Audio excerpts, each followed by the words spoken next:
Hello दोस्तों, आप सभी का मेरे YouTube चैनल धूमकेतु जीएस क्लासेज में बहुत बहुत स्वागत है। आशा करता हूँ आपकी तैयारी अच्छे लेवल पे चल रही है और मॉडर्न हिस्ट्री की सीरीज को हम लोग डिस्कस कर रहे हैं। और इस सीरीज में हम लोग क्वेश्चन आंसर फॉर्मेट में टॉपिक वाइज क्वेश्चंस को डिस्कस कर रहे हैं, साथ में उससे जुड़े हुए फैक्ट्स भी देखते हैं। तो इस तरह से आपका एक टॉपिक पूरी तरह से तैयार हो जाता है, रिवाइज भी हो जाता है। और यूट्यूब पे शायद ही आपको इतनी अच्छी एक्सप्लेनेशन के साथ कोई वीडियो मिले जिसमें क्वेश्चंस को इतने अच्छे से एक्सप्लेन किया गया हो।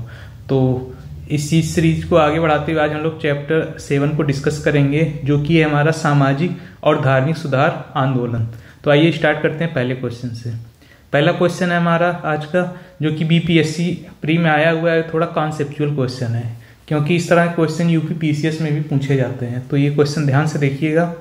19वीं शताब्दी के धर्म एवं समाज सुधार आंदोलनों ने जनसंख्या के किस वर्ग को मुख्यतः आकर्षित किया? तो ये पहला क्वेश्चन कॉन्सेप्चुअल है, क्योंकि इसी तरह क्वेश्चन हम लोग जब 1857 की क्रांति वाला चैप्टर कर रहे थे तो वहां पे भी हमने देखा था। तो वो जो आंसर था जस्ट उसका अपोजिट आंसर यहाँ पे होगा। तो इसका अपोजिट क्या होगा? वहां पे हम लोगों ने देखा था किसान वर्ग और जो निम्न वर्ग था वो लोग 1857 की क्रांति में पार्टिसिपेट किए थे। तो यहाँ पे जस्ट इसका अपोजिट होगा। जो धर्म और समाज सुधार आंदोलन थे उनका इफेक्ट पड़ा था बुद्धिजीवियों पर, नगरीय उच्च जातियों पर।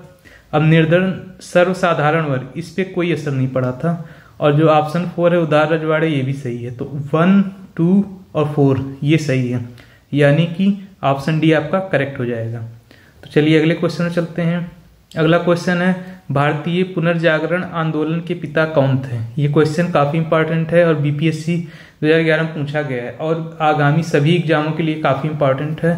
तो इसका करेक्ट आंसर होगा ऑप्शन डी, राजा राम मोहन राय। अगले क्वेश्चन पर चलते हैं। अगला क्वेश्चन है हमारा, भारतीय राष्ट्रवाद का जनक किसे माना जाता है? ये देखिए यूपी आरओ 2013 के मेंस में आया हुआ क्वेश्चन है। तो इसका भी करेक्ट आंसर होगा राजा राम मोहन राय। राजा राम मोहन राय। तो ये किस ऑप्शन में है? किसी भी ऑप्शन में नहीं। तो ऑप्शन डी इसका करेक्ट हो जाएगा, उपरयुक्त में से कोई नहीं। चलिए अगले क्वेश्चन पर चलते हैं। भारत का प्रथम आधुनिक पुरुष किसे कहा जाता है? तो आधुनिक पुरुष किसे कहा जाता है? इसका करेक्ट आंसर होगा ऑप्शन सी, राजा राम मोहन राय को कहा जाता है। तो इसका करेक्ट आंसर ऑप्शन सी हो जाएगा। चलिए अगले क्वेश्चन में चलते हैं। अगला क्वेश्चन है, राजा राम मोहन राय द्वारा स्थापित प्रथम संस्था थी। तो आपको पता है, सभी लोगों को लगभग पता होगा कि ब्रह्म समाज की स्थापना राजा राम मोहन राय ने की थी। लेकिन उससे पहले भी उन्होंने एक संस्था स्थापित की थी जिसका नाम था आत्मीय सभा, जो कब बनी थी? 1815 में। और आपको पता होगा ब्रह्म समाज की स्थापना 1828 में हुई थी। और ये आत्मीय सभा का उद्देश्य क्या था? एकेश्वरवाद का प्रचार करना। एकेश्वरवाद मतलब ईश्वर एक है, इसके प्रचार प्रसार के लिए आत्मीय सभा का गठन इन्होंने किया था 1815 में, जो कि पहली संस्था थी। तो ब्रह्म समाज ये गलत ऑप्शन है, बहुत लोग इसको टिक कर देंगे, तो ये ऑप्शन सही नहीं है। चलिए अगले क्वेश्चन चलते हैं। अगला क्वेश्चन है, ब्रह्म समाज की स्थापना हुई थी। अभी मैंने बताया था कि पहली सभा जो स्थापित हुई थी वो थी आत्मीय सभा और 1815 में, और उसके बाद इन्होंने ब्रह्म समाज की स्थापना की 1828 में जाकर के। चलिए अगले क्वेश्चन में चलते हैं। अगला क्वेश्चन है, राम मोहन राय को राजा की उपाधि किसने दी थी? तो इसका पीसीएस प्री में आया हुआ है और ये क्वेश्चन हम लोग एक बार और डिस्कस कर चुके हैं। जो चैप्टर हम लोग का था मुगल साम्राज्य का विघटन, उसमें हम लोगों ने देखा था इसको। तो इसका करेक्ट आंसर होगा ऑप्शन बी, अकबर द्वितीय ने। अगर आप वीडियो ध्यान से देख रहे होंगे तो आपको याद होगा। चलिए अगले क्वेश्चन चलते हैं। राजा राम मोहन राय की समाधि है, तो इनकी समाधि है ऑप्शन सी, ब्रिस्टल इंग्लैंड में। इनकी मृत्यु कब हुई थी? 1831 में, सॉरी 1833 में। 27 सितंबर 1833 ईस्वी में इनकी मृत्यु हुई थी ब्रिस्टल इंग्लैंड में, और वहीं पर उनकी समाधि बना दी गई है। तो 1833 करेक्ट आंसर। कभी कभी सन भी पूछ लेता है, तो उसको भी याद रखिएगा। अगले क्वेश्चन पर चलते हैं। भारतीय ब्रह्म समाज के संस्थापक थे। तो कुछ लोग क्या होता है, कंफ्यूज हो जाते हैं, राजा राम मोहन राय को टिक कर देते हैं, लेकिन यहाँ देखिए क्या लिखा हुआ, भारतीय ब्रह्म समाज। तो इसका आंसर करेक्ट होगा ऑप्शन सी, केशव चंद्र सेन। तो 1865 में ब्रह्म समाज का विभाजन हो जाता है। देवेंद्रनाथ टैगोर और केशव चंद्र सेन दोनों के में वैचारिक मतभेद हो जाता है। तो जो देवेंद्रनाथ टैगोर जिसको लीड करते हैं उसको बोला जाता है आदि ब्रह्म समाज, और जो केशव चंद्र सेन लीड करते हैं उसको बोला जाता है भारतीय ब्रह्म समाज। तो 1865 में डिवीजन हुआ था। ये भी क्वेश्चन पूछ लिया जा सकता है कि भारतीय ब्रह्म समाज की स्थापना कब हुई थी, तो 1865 में हुई थी, ये टिक कर दीजिए। और किसने की थी? केशव चंद्र सेन ने की थी। चलिए अगला क्वेश्चन देखते हैं, आदि ब्रह्म समाज की स्थापना किसने की थी? तो अभी अभी मैंने बताया 1865 में ये दो पार्ट में डिवाइड हो गया, भारतीय ब्रह्म समाज और आदि ब्रह्म समाज। तो आदि ब्रह्म समाज की स्थापना देवेंद्रनाथ टैगोर ने की और भारतीय ब्रह्म समाज की स्थापना किसने की थी? केशव चंद्र सेन ने की थी। तो ऑप्शन ए इसका करेक्ट हो जाएगा। चलिए अगले क्वेश्चन चलते हैं। अगला क्वेश्चन यूपी पीसीएस प्री 2005 में आया हुआ है, ब्रह्म समाज का सिद्धांत आधारित है। तो इसका करेक्ट आंसर होगा एक देववाद पर। अभी अभी मैंने बताया था कि ब्रह्म समाज की स्थापना राजा राम मोहन राय ने की थी और उन्होंने 1815 में आत्मीय सभा का गठन भी किया था। आत्मीय सभा जिसका मुख्य उद्देश्य था कि एकेश्वरवाद की विचारधारा को फैलाना। तो ब्रह्म समाज का भी यही सिद्धांत था, एक देववाद या एक एकेश्वरवाद, एक ईश्वर में विश्वास रखना। चलिए अगले क्वेश्चन में चलते हैं। अगला क्वेश्चन है, राजा राम मोहन राय ने निम्न में से किसका विरोध नहीं किया? ये क्वेश्चन थोड़ा सा कॉन्सेप्चुअल भी है और पीसीएस के लिए काफ़ी इंपॉर्टेंट हो जाता है। इंपॉर्टेंट पीसीएस प्री के लिए काफ़ी इंपॉर्टेंट क्वेश्चन है। तो इसका करेक्ट आंसर होगा पाश्चात्य शिक्षा। इन्होंने बाल विवाह का विरोध किया, सती प्रथा का विरोध किया और मूर्ति पूजा का विरोध किया, लेकिन इन्होंने पाश्चात्य शिक्षा का समर्थन किया था। इन्होंने कहा कि आधुनिक भारत के लिए पाश्चात्य शिक्षा बहुत ही जरूरी है। चलिए अगले क्वेश्चन में चलते हैं। ब्रह्म समाज के बारे में अब देखिए यूपीएससी 2012 में पूछा गया है, तो इससे जितने भी स्टेटमेंट है उससे अलग अलग पीसीएस में भी पूछे जा सकते हैं और आरओ में पूछे जा सकते हैं, इसलिए मैंने इस क्वेश्चन को पिकअप किया हुआ है। तो आइए देखते हैं क्वेश्चन क्या है। ब्रह्म समाज के बारे में निम्नलिखित में से कौन से कथन सही हैं या हैं? कौन कौन से कथन सही हैं? तो ऑप्शन ए क्या लिखा है, इसने मूर्ति पूजा का विरोध किया। तो ये करेक्ट होगा। एक ईश्वरवाद में लोग विश्वास करते थे और मूर्ति पूजा का विरोध करते थे, तो ऑप्शन ए करेक्ट हो गया आपका। दूसरा ऑप्शन, धार्मिक ग्रंथों की व्याख्या के लिए इसने पुरोहित वर्ग को अस्वीकारा, ये भी ऑप्शन आपका करेक्ट होगा। तो जब इन लोगों ने इसकी व्याख्या के लिए पुरोहित को अस्वीकार कर दिया, जिससे कि पुरोहितों के वर्चस्व को कुठाराघात हुआ, काफी ज्यादा हुआ, तो ये भी ऑप्शन सही है आपको 1 और 2। तीसरा क्या कह रहा है स्टेटमेंट, इसने इस सिद्धांत का प्रचार किया कि वेद त्रुटिहीन है, तो ये गलत स्टेटमेंट है। इन्होंने कभी नहीं कहा था ब्रह्म समाज ने कि वेद त्रुटिहीन है, तो ये ऑप्शन सही नहीं है। केवल 1 और 2 ऑप्शन सही है, ये काफी कॉन्सेप्चुअल है। ऑप्शन बी सही हो जाएगा। इसको ध्यान से देखिएगा, अगर आप वीडियो को 2 बार देख लेते हैं तो आपको चीज कभी नहीं भूलेगी। चलिए अगले क्वेश्चन में चलते हैं। वर्ष 1893 में शिकागो में आयोजित अंतर्राष्ट्रीय धर्म की संसद से किसका नाम जुड़ा हुआ है? तो ये नाम मैक्सिमम लोग जानते होंगे, नहीं भी जानते हैं तो इसका ऑप्शन सी करेक्ट हो जाएगा, स्वामी विवेकानंद, जो कि 1893 में शिकागो में हुए आयोजित धर्म संसद में इन्होंने पार्टिसिपेट किया था और एक फेमस अपना स्पीच भी दिया था। चलिए अगले क्वेश्चन में चलते हैं। इनमें से किस प्रख्यात समाज सुधारक ने ज्ञान योग, कर्मयोग और राजयोग नामक पुस्तकें लिखी थी? तो ये काफी इंपॉर्टेंट क्वेश्चन है, लोअर सबऑर्डिनेट 2015 में आया हुआ है। इसका करेक्ट आंसर होगा ऑप्शन ए, स्वामी विवेकानंद। ये काफी इंपॉर्टेंट बुकें हैं और कभी भी आपको टाइम मिले तो कर्मयोग को जरूर पढ़िएगा, ये काफी अच्छी बुक है। चलिए अगले क्वेश्चन में चलते हैं। अगला क्वेश्चन हमारा, रामकृष्ण मिशन की स्थापना किसने की? तो इसका करेक्ट आंसर होगा ऑप्शन सी, स्वामी विवेकानंद ने की थी। कब की थी सन भी पूछ लेता है, इसलिए इसी में मैं बता दे रहा हूँ, 1892 ईस्वी में। और मुख्यालय इसका कहाँ था? हावड़ा, बेलूर।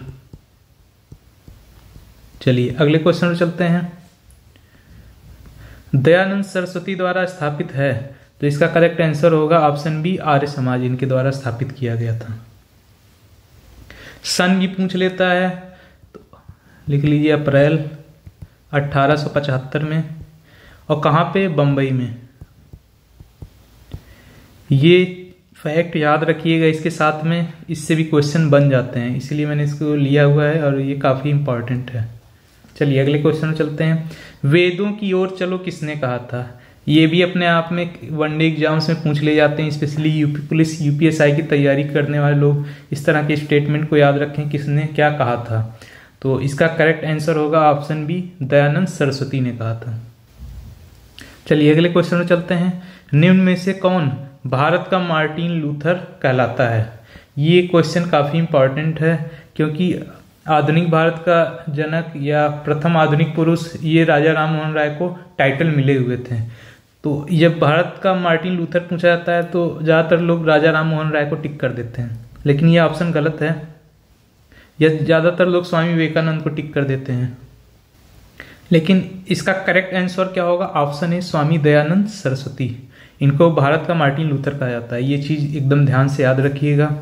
चलिए अगले क्वेश्चन में चलते हैं। सत्यार्थ प्रकाश की रचना की गई थी, ये काफ़ी इंपॉर्टेंट बुक है। देखिए आरओ मीन्स 2013 में पूछा गया है और 2005 बीपीएससी प्री में पूछा गया है। तो इसका करेक्ट आंसर होगा ऑप्शन डी, स्वामी दयानंद सरस्वती द्वारा। इसको मार्क कर लीजिएगा, काफ़ी इंपॉर्टेंट बुक है ये आर्य समाज के लिए। चलिए आगे चलते हैं।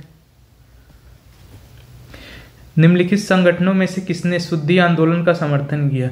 ये भी अपने आप में काफ़ी इंपॉर्टेंट क्वेश्चन है और ये यूपी पीसीएस प्री 2010 में आया हुआ है। तो इसका करेक्ट आंसर है ऑप्शन ए, आर्य समाज।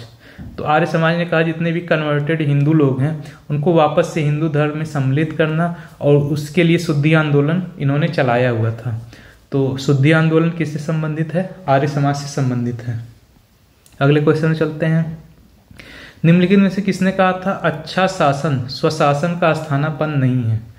तो ये स्टेटमेंट दिया गया था स्वामी दयानंद सरस्वती जी के द्वारा। ऑप्शन सी करेक्ट हो जाएगा। और इनका कहने का मतलब ये था कि जो स्वशासन है, खुद का शासन है, वो चाहे अच्छा हो चाहे बुरा हो, वो हमेशा सबसे अच्छा ही होता है। लेकिन अगर बाहरी कोई हमारे ऊपर रूल कर रहा है, जैसे अंग्रेज हमारे ऊपर रूल कर रहे हैं, तो वो देखने में तो भले ही अच्छा लगे कि हाँ डेवलपमेंट हो रहा है और चीज़ें हो रही हैं, लेकिन वो चीज़ अच्छी नहीं है। अपना स्वशासन ही सबसे अच्छा होता है। चलिए अगले क्वेश्चन में चलते हैं। अगला क्वेश्चन है, निम्नलिखित में से किस व्यक्ति ने सर्वप्रथम स्वराज शब्द का प्रयोग किया और हिंदी को राष्ट्रभाषा बना? ये क्वेश्चन पीसीएस के लिए मोस्ट इंपॉर्टेंट लिख लीजिए,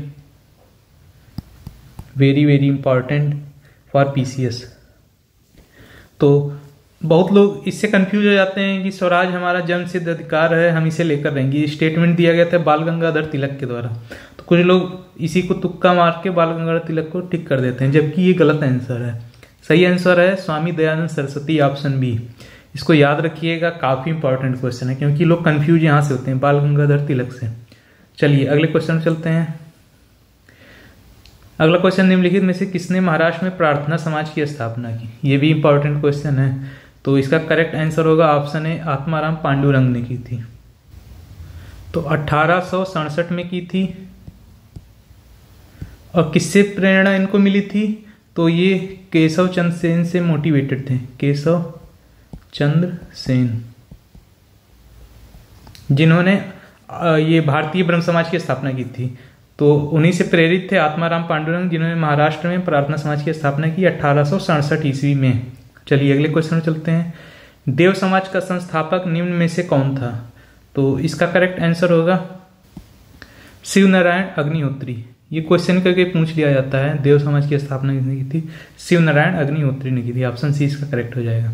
अगला क्वेश्चन देखते हैं।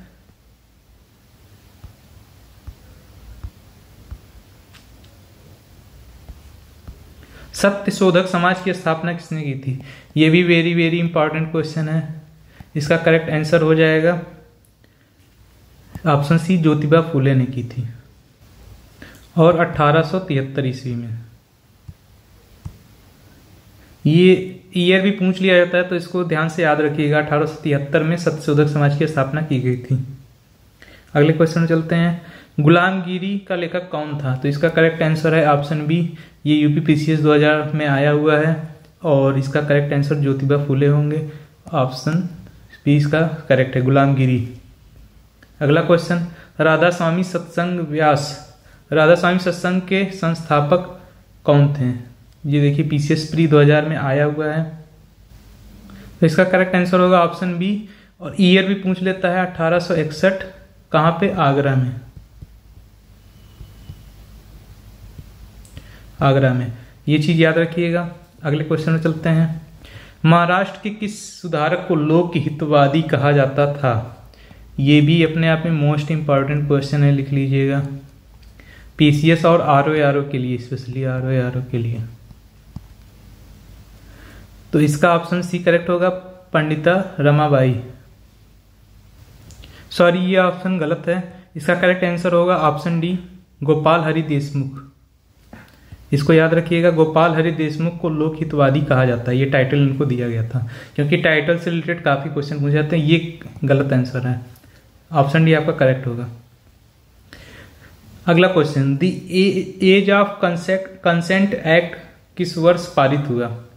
तो ये हुआ था आपका 1891 में। ऑप्शन बी इसका करेक्ट हो जाएगा। तो the age of consent act में ये बोला गया कि जो कंसेंट एज होगा लड़कियों के लिए वो 12 वर्ष होगा। पहले ये था 10 वर्ष, तो 10 वर्ष से बढ़ाकर 12 वर्ष कर दिया गया। कभी कभी ये भी पूछ लिया जाता है किसके प्रयासों से पारित हुआ। तो सबसे ज्यादा इसमें इन्वॉल्व थे, जिनका इसमें सबसे ज्यादा रोल था, वो थे बीएम मालाबारी। इनका रोल बहुत अहम था। दी एज ऑफ कंसेंट एक्ट में 1891 में पारित हुआ, और इसमें एज ऑफ कंसेंट लड़कियों की कितनी बढ़ा दी गई? 12 वर्ष कर दी गई। इसका मतलब ये था कि 12 वर्ष से कम उम्र की लड़कियों की विवाह पर रोक लगा दी गई। कहने का मतलब एक तरह से ये था, मोटा मोटा तौर पे। अगले क्वेश्चन में चलते हैं। अगला क्वेश्चन है, हिंदू विधवा पुनर्विवाह अधिनियम किस वर्ष पारित हुआ था? तो हिंदू विधवा पुनर्विवाह अधिनियम 1856 में पारित हुआ था, और ये एमपीपीसीएस 2019 से पूछा गया है। और आरओ के लिए इसको मोस्ट इंपॉर्टेंट लिख लीजिएगा। पीसीएस प्री में भी पूछा जा सकता है। बाकी वनडे एग्जाम्स में तो कोई भी क्वेश्चंस रैंडमली उठा के पूछ लिया जा सकता है। सारे क्वेश्चंस इंपॉर्टेंट हैं। अच्छा, कभी कभी ये भी पूछ लिया जाता है कि इस एक्ट को पारित कराने में सबसे ज्यादा भूमिका किसकी थी? तो सबसे ज्यादा प्रयास किसने किया था? ईश्वर चंद्र विद्यासागर ने। ईश्वर चंद्र विद्यासागर। ये चीज याद रखिएगा, ये भी एग्जाम से पूछे जाते हैं। हर वनडे एग्जाम्स में ये चीज पूछ लिया जाता है। तो अगले क्वेश्चन चलते हैं। अगला क्वेश्चन है, निम्नलिखित में से किसने 1872 में नेटिव मैरिज एक्ट को पारित कराने में महत्वपूर्ण भूमिका निभाई थी? तो इसका करेक्ट आंसर होगा ऑप्शन सी, केशव चंद्र सेन। तो इसको ब्रह्म विवाह अधिनियम भी कहा जाता है। ब्रह्म विवाह अधिनियम भी कहा जाता है। तो इसमें क्या बोला गया कि जो लड़कों की मिनिमम एज होगी शादी की, वो होगी 18 वर्ष। बॉयज और गर्ल्स के लिए कितनी रखी गई? 14 वर्ष। ये लेकिन इसमें एक थोड़ा सा ध्यान दीजिएगा, नेटिव मैरिज एक्ट जो था वो किसके ऊपर लागू होता था? जब एक पार्टी आपकी इंडियन क्रिश्चियन, तब ये नेटिव मैरिज एक्ट लागू होता था। सबके ऊपर लागू नहीं था, ये एक ध्यान देने वाली बात है। लेकिन जो एज ऑफ कंसेंट एक्ट आया और शारदा एक्ट बाद में आया, तो उसमें जो है सारे लोग इन्वॉल्व हो गए, मतलब सारे कम्युनिटी को उसमें इन्वॉल्व किया गया। इसमें केवल जब एक पार्टी इंडियन क्रिश्चियन रहेगी तभी ये रूल एप्लीकेबल था कि लड़के की मिनिमम एज 18 वर्ष होनी चाहिए और लड़कियों की 14 वर्ष होनी चाहिए शादी के लिए। इसको ब्रह्म विवाह अधिनियम कहा जाता है, और केशव चंद्र सेन के प्रयासों से ये पारित होता है। और बाद में आप देखेंगे यही इसका उल्लंघन भी सबसे पहले करते हैं, और इस तरह से डिवीजन हो जाता है आपका फिर से ब्रह्म समाज का। भारतीय ब्रह्म समाज फिर से डिवाइड हो जाता है, एक साधारण ब्रह्म समाज नामक एक अलग शाखा बन जाती है। तो आगे देखते हैं हम लोग अगला क्वेश्चन। अगला क्वेश्चन है, बाल विवाह प्रथा को नियंत्रण करने हेतु 1872 के सिविल मैरिज एक्ट, जिसको नेटिव मैरिज एक्ट भी बोला जाता है, ने लड़कियों के विवाह की न्यूनतम उम्र निर्धारित किया। तो इसका करेक्ट आंसर है ऑप्शन ए, 14 वर्ष। इस चीज को याद रखिएगा, शारदा एक्ट में भी यही रूल आया था कि लड़कियों की मिनिमम एज 14 वर्ष और लड़कों की 18 वर्ष। तो दोनों क्वेश्चन पूछे जा सकते हैं, काफी इंपॉर्टेंट हैं, लिख लीजिएगा। केशव चंद्र सेन के प्रयासों से ये हुआ था। आगे चलते हैं अगले क्वेश्चन पे। शारदा अधिनियम के अंतर्गत, अब देखिए क्वेश्चन आ गया, अंतर्गत लड़कियों एवं लड़कों के विवाह की न्यूनतम आयु क्रमशः कितनी निर्धारित की गई? तो ये क्वेश्चन पढ़ते समय देख लीजिएगा, पहले लड़कियां लिखा हुआ है, फिर लड़कों का लिखा हुआ है। तो लड़कियों का 14 वर्ष और लड़कों का 18 वर्ष। मैंने अभी भी बताया था कि जो नेटिव मैरिज एक्ट आया था उसमें भी यही प्रावधान थे, लेकिन वो रूल कहाँ लागू हो रहा था कि एक पार्टी आपकी इंडियन क्रिश्चियन फैमिली से होनी चाहिए, तब जो है माना जाएगा वो रूल। और ये रूल सब पे लागू था। तो 14 साल और 18 साल, ये ऑप्शन 20 का करेक्ट हो जाएगा। देखिए कितना इंपॉर्टेंट है। RO 2013 में आया हुआ है और PCS प्री 2012 में भी आया हुआ है।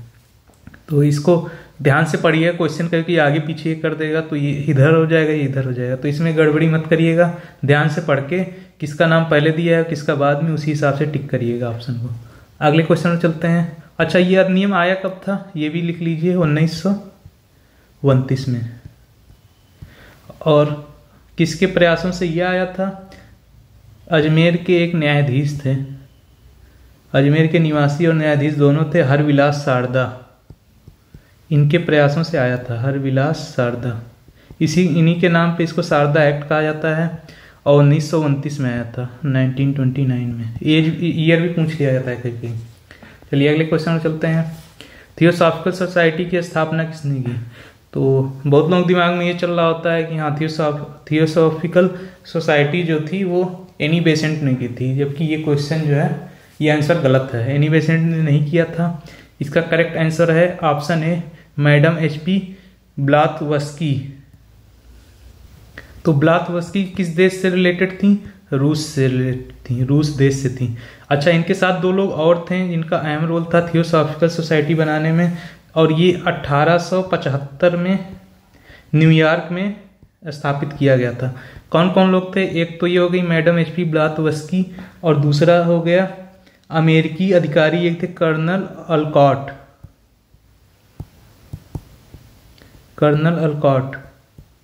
और एक पर्सन कौन थे? William Kuan.